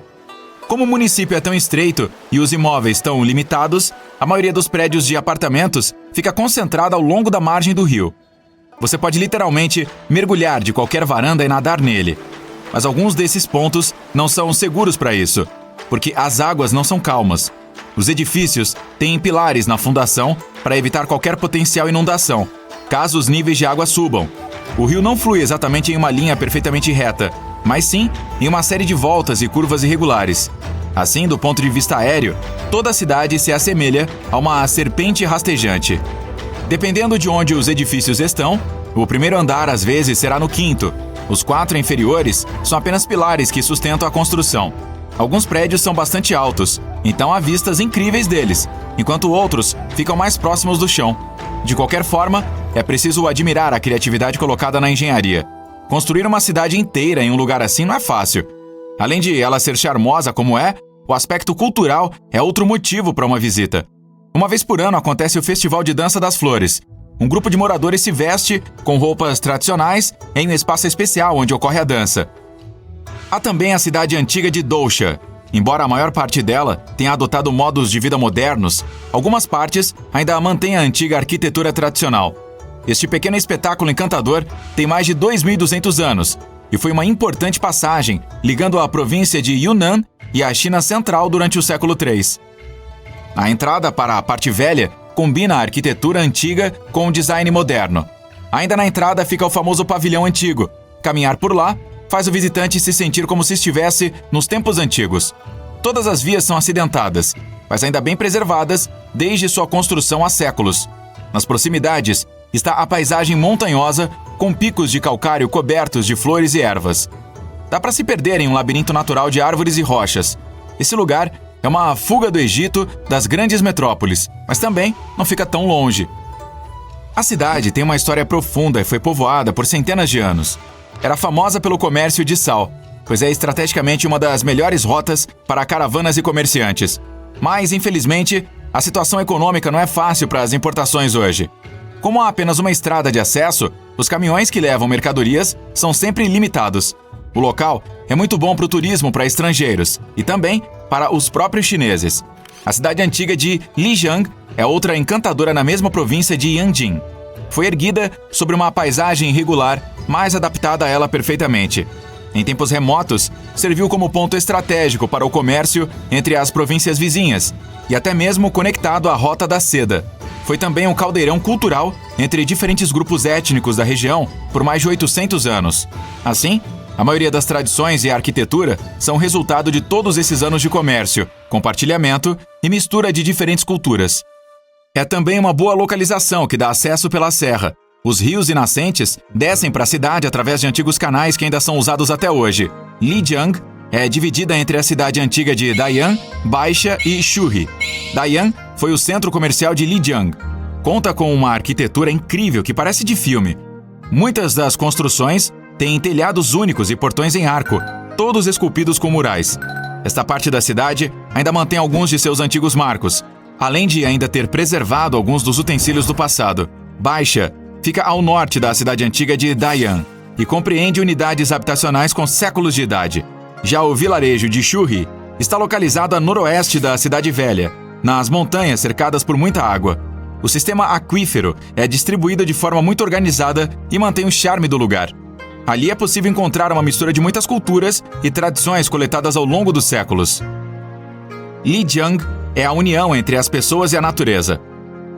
Elas utilizaram as montanhas, árvores, rios e arquitetura para criar uma harmonia perfeita para viver. A água vem originalmente das montanhas nevadas, flui para a cidade e abastece as fazendas. Tudo ali foi construído em torno da água, que influenciou o estilo, a paisagem, o layout urbano e tudo mais. Muitos canais estão ligados às residências e vielas para garantir que nenhuma parte dali fique seca. Yangshu é famosa por seus barcos de bambu para pesca e transporte. Ela é cercada por grandes extensões de terra e montanhas ao fundo. Nestes passeios de barco, pode-se ter uma experiência de perto da vida tradicional da aldeia e como seus habitantes pescam para o sustento. É possível até encontrar alguns animais selvagens únicos à espreita. Além do rio, que não fica muito longe, a cidade está localizada no centro da serra. O mercado está cheio de artesãos locais, exibindo suas obras para os turistas levarem para casa. Dá para encontrar passeios de bicicletas em vários lugares e deixar o clima agradável tomar conta. Moon Hill é famosa pela incrível vista panorâmica dos picos das montanhas e do resto da província. Você também pode conferir a caverna de água se tiver um gosto extra por aventura. E enquanto está ali, pode escalar, andar de caiaque e fazer trekking. Para ter uma visão ainda melhor de tudo, faça um passeio em um balão de ar quente que o levará até o topo para observar a bela paisagem. É possível visualizar a aldeia de pedra do topo de uma colina cercada por muros centenários.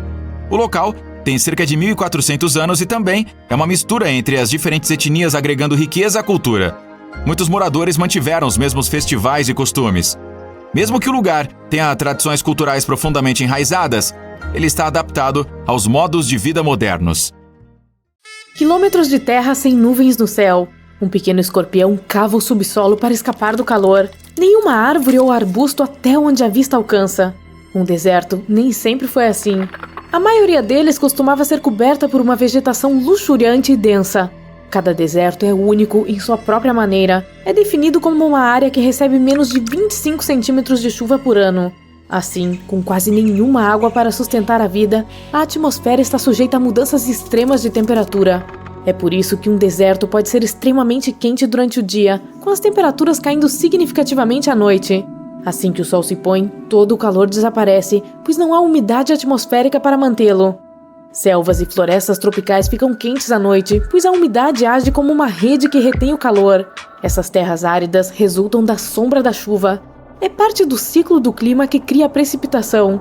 Vento úmido e quente soprando de uma certa direção atinge uma montanha e lentamente sobe para formar nuvens. Mas, à medida que sobe, começa a esfriar, o que o faz liberar umidade. É tecnicamente nevoeiro. Como resultado, o outro lado da montanha não consegue reter nenhuma umidade. É assim que fica seco e estéril. Se olharmos para isso em uma escala regional, você notará que os desertos nem mesmo ficam localizados perto das montanhas. Um sistema de alta pressão é quando um fluxo de ar seco permanece próximo à superfície. Eles podem ser encontrados em locais subtropicais ou desérticos. Se o sistema de alta pressão for consistente, não será fácil que ocorra o efeito oposto, o que causa padrões climáticos típicos. Muitos desertos nem estão cobertos de areia. Ao caminhar por um deserto, você está pisando em milhões de anos de natureza fazendo seu trabalho. Quando os dias estão muito quentes e as noites frias de bater queixo, as rochas tendem a se quebrar facilmente. A seca e os ventos causam erosão e contribuem para a quebra dessas rochas, expondo o leito rochoso embaixo. E com o passar do tempo, as rochas vão ficando cada vez menores até produzirem areia. Os pedaços maiores de areia afundam, enquanto os menores, semelhantes a grãos, permanecem por cima. O vento transfere a areia em várias direções, atingindo outras rochas maiores. Com o tempo, a ação constante da areia contra as rochas ajudará a erodi-las, até que um dia essas rochas se transformem em areia. As dunas são as ondas do oceano no deserto. Elas são únicas porque não têm uma forma consistente. Um dia, você pode ver um mar de dunas à sua frente, e no dia seguinte, ele pode ter sumido. A areia quase se comporta como a água. Experimente pegar um pouco de areia seca com uma mão e feche o punho. Você a notará vazando fora de seu controle enquanto derrama. A areia é um acúmulo de rochas trituradas moldadas pelo ambiente, vento e gravidade. Dunas de areia podem ser encontradas onde há grande planície e vento. Portanto, praias, desertos e até mesmo fazendas abandonadas. Você pode identificar algumas dunas dependendo da vegetação. As da praia têm composição diferente e são menores, mas as que cobrem mais terreno têm uma superfície plana ou ondulada. Nesses lugares, você pode encontrar lençóis de areia que se estendem por quilômetros. Tempestades de areia se formam mais perto das bordas do deserto e não no meio. Sem vegetação para proteger e limitar as tempestades, eles podem ficar bem grandes. O vento começa lento e então aumenta de velocidade, carregando muitas partículas e expondo o solo abaixo. O resto das partículas que estão no chão começam a vibrar. Quanto mais forte o vento, mais areia terá em seu rosto. Assim, todas as partículas se chocam e carregam o resto no ar. A tempestade de areia pode ser grande o suficiente para bloquear o sol. Em 2001, uma tempestade de areia na China moveu cerca de 6,5 milhões de toneladas, cobrindo uma área de cerca de 135 milhões de quilômetros quadrados. Cerca de 80% dos desertos não são cobertos por areia, mas sim por terra árida. Sem plantas e sem chuva, o sol apenas cozinha o solo e mantém tudo no lugar. Podem-se encontrar colinas e formações rochosas em desertos, muitas delas moldadas pela erosão.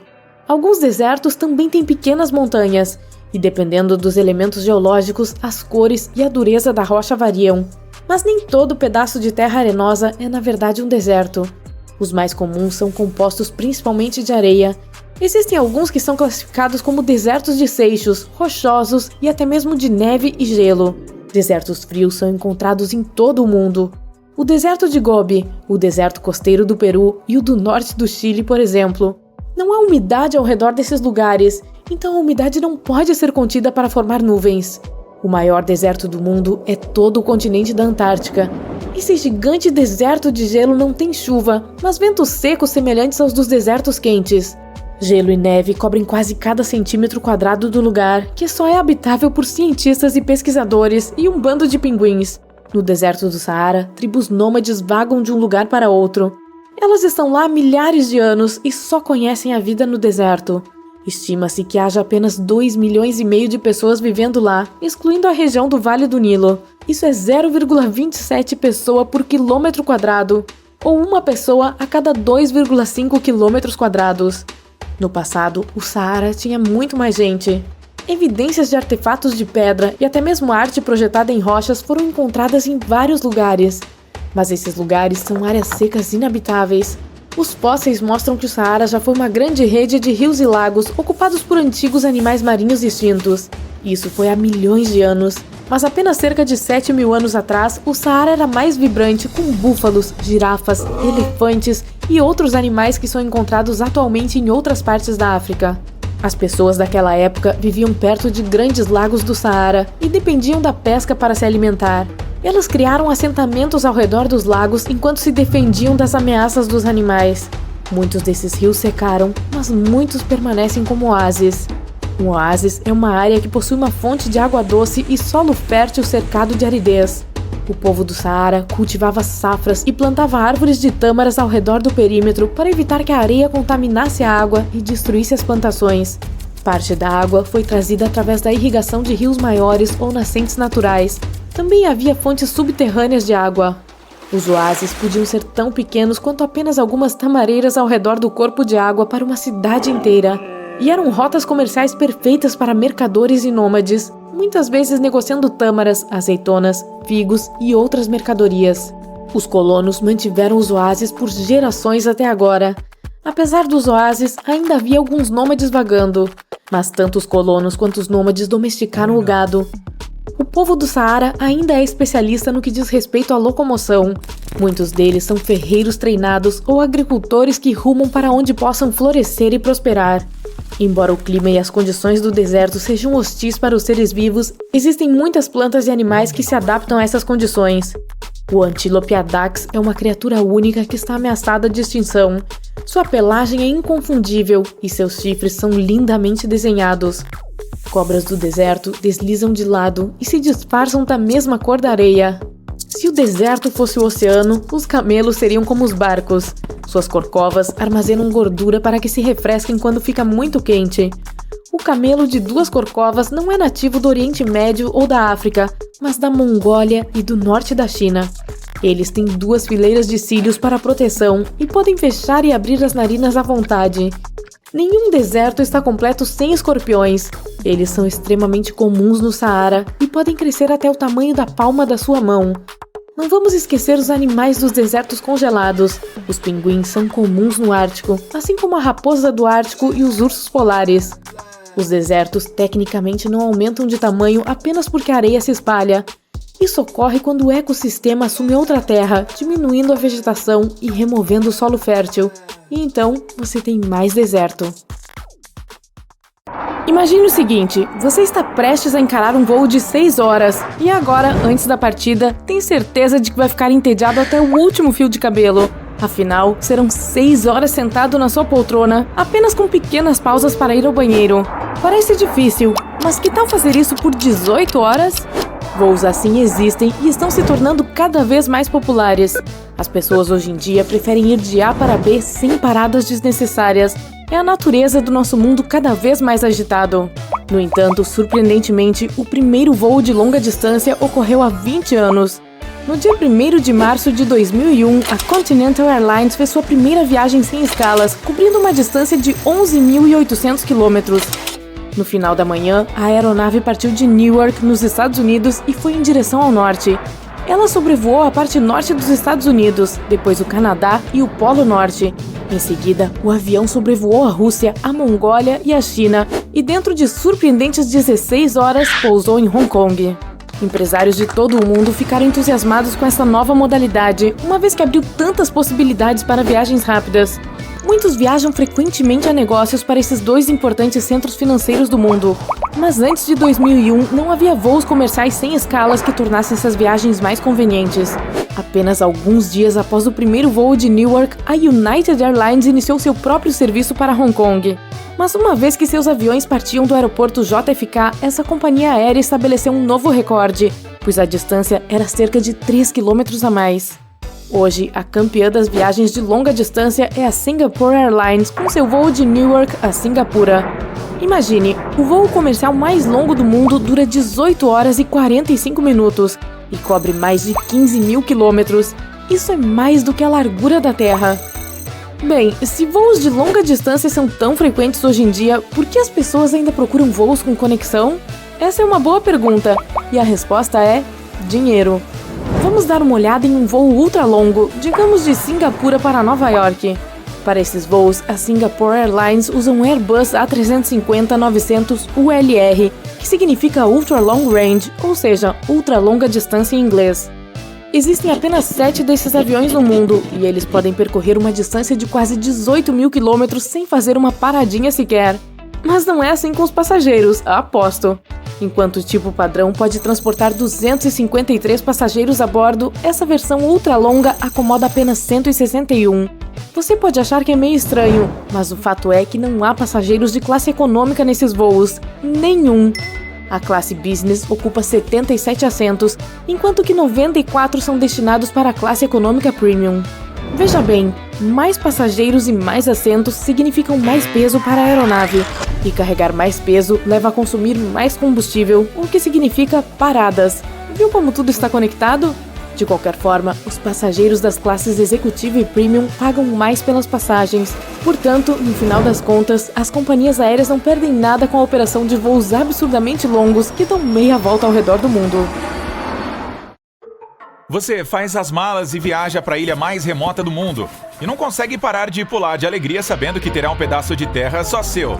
Destino, Bouvet, o lugar mais solitário da Terra. Não existe aeroporto ali, então todos aqueles que têm medo de voar podem relaxar. Esse lugar solitário fica localizado no Oceano Atlântico, entre a África do Sul e a Antártica, e é totalmente congelado.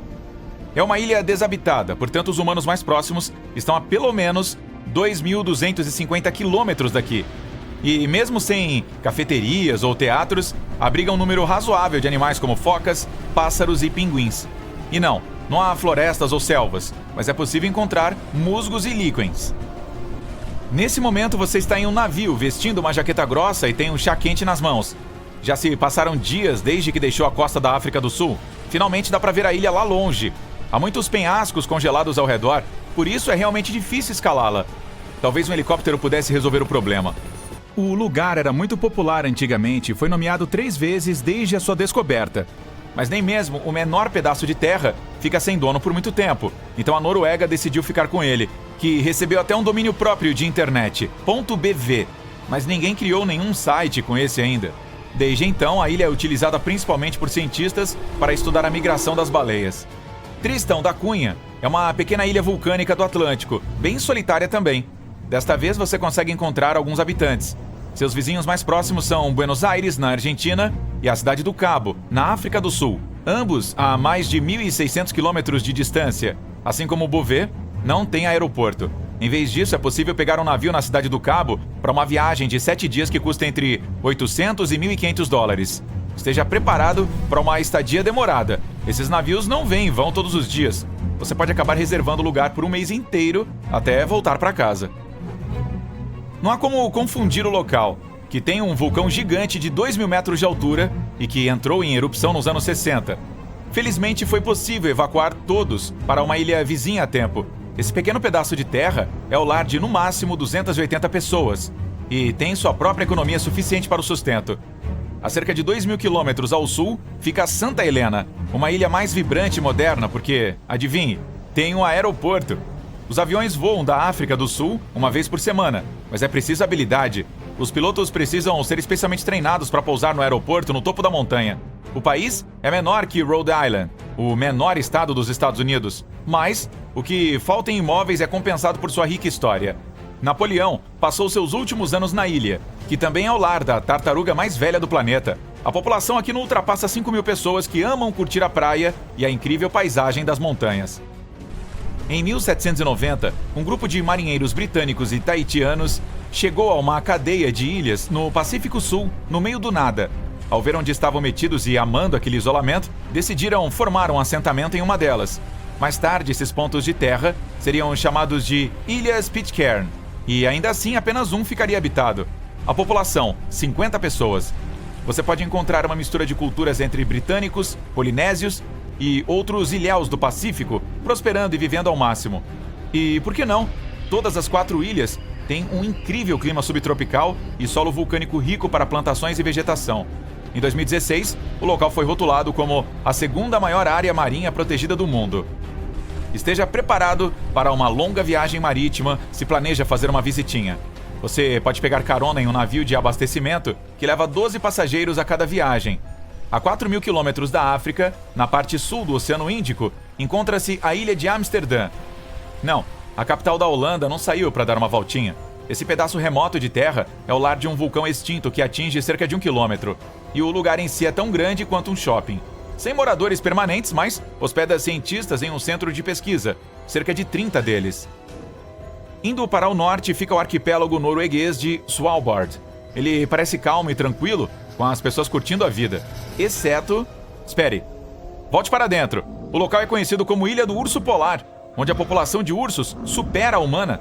Você pode chegar de avião ou navio e, de qualquer forma, terá uma vista deslumbrante das montanhas nevadas e lindas construções coloridas. Apesar dos ursos curiosos, as pessoas têm conseguido manter uma vida estável ali, e a ilha é, na verdade, o lar de pessoas de mais de 50 nacionalidades.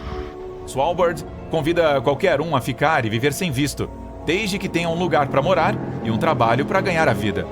O arquipélago localiza-se a cerca de 800 quilômetros ao norte da Noruega, no Oceano Ártico. Mas onde? Não é a única pergunta difícil. Quando ir? Também. Se você não é uma pessoa do tipo noturna, considere conhecer o local na metade iluminada do ano, onde se consegue sentir a luz do sol quase o dia todo, todos os dias. Porque durante a outra metade do ano é uma escuridão total, mas você vai poder testemunhar as lindas luzes do norte por um bom tempo. Svalbard é considerado o povoado mais ao norte do mundo e, na verdade, também possui a universidade mais setentrional. Por causa do pergelisolo, a vida não é fácil lá, o que significa que a maior parte de suas mercadorias chega por navios do exterior. No entanto, isso não impediu os moradores de terem o Silo Global de Sementes para hospedar quase 1 milhão delas de todo o mundo como um backup, caso as plantações não pudessem mais crescer. A 3.700 quilômetros a oeste da América do Sul, na costa do Chile, e a 1.900 quilômetros de distância das Ilhas Pitcairn, fica a presença mais a oeste da cultura polinésia. Os habitantes mais famosos desse pedaço de terra são conhecidos em todo o mundo por suas cabeças enormes. Sim, aquelas cabeças. Mais de 600 são espalhadas pela Ilha de Páscoa. Mas os arqueólogos cavaram mais fundo e descobriram que os corpos delas estão enterrados no solo. A ilha também é conhecida como Rapa Nui. Ela não tem praias de areia branca, mas os pontos secos e ensolarados e incríveis penhascos cinzentos foram formados pela lava dos vulcões. A ilha Sentinela do Norte é um lindo paraíso com apenas um problema. Ninguém tem permissão para entrar nela. Há uma tribo nativa vivendo intocada por qualquer civilização externa, e todos decidiram mantê-la assim. Nos últimos 200 anos, várias dezenas de pessoas puderam ter uma experiência prática com os habitantes de lá. Mas vamos apenas dizer que os encontros não acabaram bem. O local está completamente fora de qualquer rota de navegação para evitar o contato. Há 10 anos, um estudo indicou que poderia haver entre 80 e 150 moradores em Sentinela do Norte, mas realmente não há como saber, já que esse número pode variar de menos de 15 ou mesmo ultrapassar 500. Eles estão tão isolados que os habitantes das ilhas vizinhas não entendem a língua sentinelese. Alguns pesquisadores conseguiram captar alguns detalhes do estilo de vida local. Os ilhéus vivem em cabanas com telhados inclinados e fogueiras de frente uma para a outra. Seguem uma dieta saudável de frutos do mar e vivem das frutas que crescem ali. Não há nenhum porto, mas sim praias de areia fofa até onde a vista alcança. Que pena que não podemos entrar. Tuvalu é um jovem país insular no centro-oeste do Pacífico, composto por 9 pequenas ilhas de coral posicionadas em uma formação semelhante a uma cadeia. A ilha principal tem apenas alguns quilômetros de comprimento e, às vezes, é tão estreita que dá para andar de moto com as ondas do mar batendo em ambos os lados. É muito raro ver carros por lá também. Os habitantes locais são principalmente de ascendência polinésia e falam tuvaluano, mas você pode facilmente se comunicar em inglês. O país tem aeroporto, mas quando não há voos, a pista de pouso se transforma em campo de futebol e playground para todos os gostos. Apesar de não ter muitos turistas, Tuvalu é mundialmente conhecida pelo seu domínio, .tv de internet, que eles alugaram para uma televisão canadense. Faz sentido para mim.